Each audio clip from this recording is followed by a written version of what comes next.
Hi, my name is Akshita. I am a junior from California, and my Polygence project is on artificial intelligence applications for improving Alzheimer's disease diagnosis with a focus on neuropsychological assessments. So I chose this project because I volunteer at a senior living community, and many of the individuals I interact with there have Alzheimer's or other forms of dementia. So I wanted to learn more about the diagnosis and the treatment process, as well as how AI can be used for improving the process. So in my presentation today, I will start off with a brief introduction to Alzheimer's AI applications and neuropsychological tests that are used. Then I will talk about the different AI models that I analyzed and explain the similarities and differences. The third part of my presentation will be the model evaluation section, where I will analyze the results and the success of the different models, as well as determine which was the most accurate and most efficient. And then finally, I will wrap up my presentation with limitations of AI in healthcare, as well as future discussions and applications. So for my introduction, before diving into Alzheimer's, I just want to touch on dementia.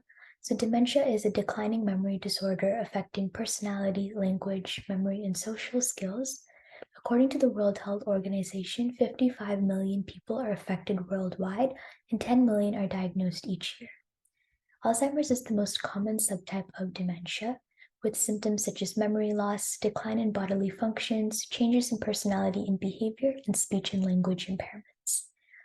If you look to the right, that image depicts the individual with a healthy neuron, normal healthy neuron, and an individual with Alzheimer's disease, where amyloid plaques affect the neuron.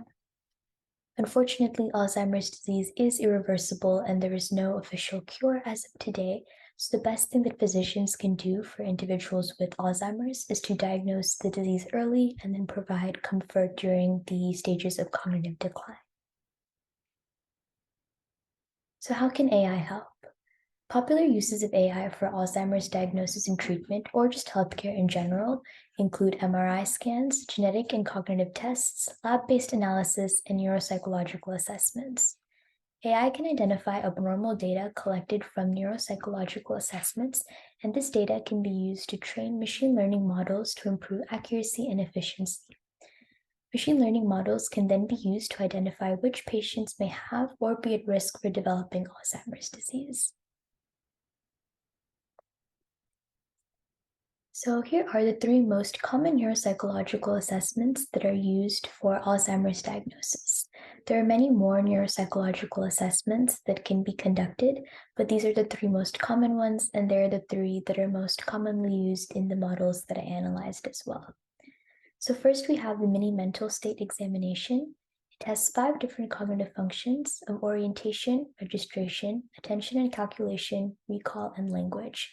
It's practical to use due to its efficiency, and it's the most commonly used test by physicians as well.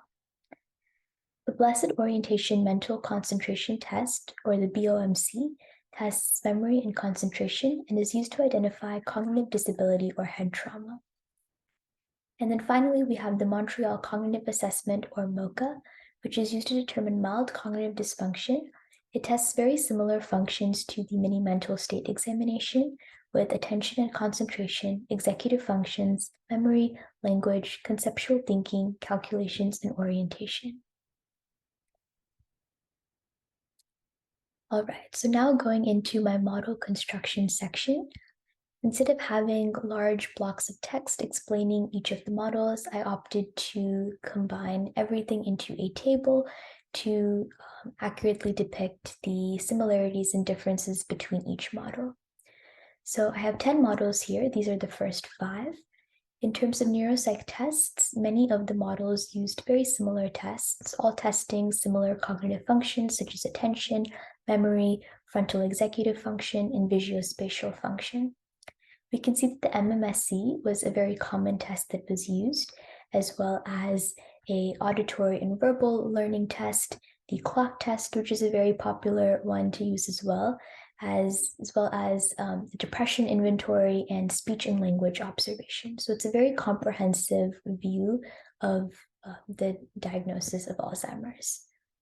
In terms of the machine learning algorithms that were used, there's a wide range from neural networks and logistic regression to k-nearest neighbors, decision tree, naive Bayes, SBC, and SVM, all very common machine learning algorithms that are used for applications in healthcare. In terms of the number of subjects for each of the models, there's a wide range from 23 to 14,926 subjects, with the average age ranging from around 65 to 90 years of age. In terms of the type of prediction, many of the models had a binary prediction, classifying each of the patients into a normal cognitive function or Alzheimer's disease. Some of the classifications also used mild cognitive impairment versus Alzheimer's disease to differentiate which individuals may be at risk versus which individuals may already have the disease. A three-way classification was also used with a normal cognitive function versus mild cognitive impairment versus Alzheimer's disease. And Model 3 had a five-way classification. The model accurately classified 5 different stages of AD and then put patients in each stage to determine where exactly they were within the Alzheimer's stages.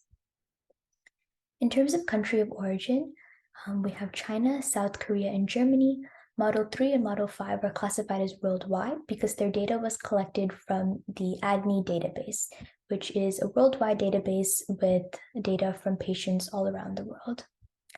And in terms of year published, we have the first 3 models published in 2019 and then models from 2016 and 17 as well. Here are models 6 through 10. In terms of neuropsych tests, we see the MMSE is again a very common test. The BOMC and MoCA are also seen as well. In terms of machine learning algorithms, some of the same machine learning algorithms are used from the first 5 models. We also see random forest, MLP, we see logistic regression again, decision tree, and k-nearest neighbors. Number of subjects is still within that range. For these specific models, it ranged from around 106 to 1,048, with an average age of around 65 to 80 years of age. The type of predictions, we had the same binary predictions. We also had 3-way predictions, and all were differentiating between healthy and normal control individuals versus mild cognitive impairment or individuals with Alzheimer's disease. And then in terms of the country of origin, we have USA, India, and Taiwan, as well as South Korea and China again. And we have many models published in 2019, and then the most recent one would be Model 9 published in 2021. All right, so now to evaluate each of the models, I decided to evaluate models based on accuracy, which is the percent of correct classifications that a trained machine learning model identifies. So just by base looking at these numbers here, we can see that Model 7 had the best accuracy with 100% accuracy. And if we go back to the table that I was discussing, Model 7 is the model from India.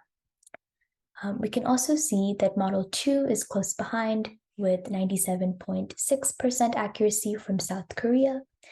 The lowest model accuracy was Model 8 with 69%, but majority of the other models had accuracies of around 80 to 90%, which is pretty good and can be improved with more data.